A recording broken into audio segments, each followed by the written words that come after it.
Bonjour, aujourd'hui nous allons parler de la sécurité et surtout des risques liés aux manutentions manuelles et mécaniques. Pour cela, mettons-nous en situation. Le chef d'entreprise vous demande d'aller porter donc un lavabo au niveau d'un chantier. Du coup, il vous demande de réfléchir aux différents risques de sécurité liés à la manutention. Risques liés à la manutention manuelle. La manutention manuelle est à l'origine d'un accident de travail sur 3.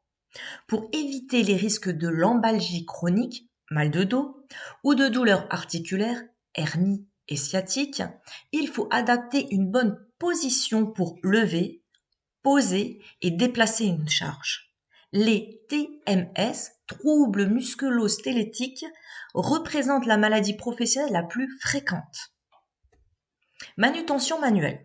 Pour soulever une charge, les bons gestes à adopter sont: demander de l'aide, se rapprocher de l'objet à manipuler, serrer la charge au plus près de son corps, rechercher l'équilibre en écartant raisonnablement les pieds, garder la colonne vertébrale droite, utiliser d'abord la force des jambes, plier les jambes pour pouvoir se relever. La manutention mécanique. La manutention mécanique améliore les conditions de travail sur chantier, mais elle n'est pas sans risque.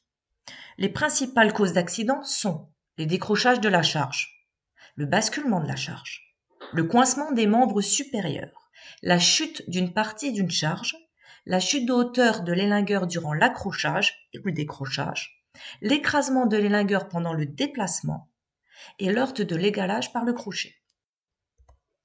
Les règles de levage. Pour élinguer en toute sécurité, il faut tout d'abord reconnaître le parcours qui sera effectué avec la charge, dégager les allées de circulation et le lieu de dépose de la charge, ne jamais se trouver sous la charge, ne jamais se trouver entre la charge et un obstacle fixe ou un mur pour éviter l'écrasement en cas de balancement de la charge ou de mauvaise manœuvre. Veiller au bon état des cordages, élingues, chaînes et crochets. Évaluer la charge à lever et équilibrer la charge. Et surtout porter des EPI adéquates. En conclusion, la sécurité, il faut toujours connaître donc les EPI, les procédures de sécurité, les règles générales et aussi les différents risques liés donc aux manutations manuelles et aux manutations mécaniques. Merci pour votre écoute. Je reste disponible pour votre complément d'information.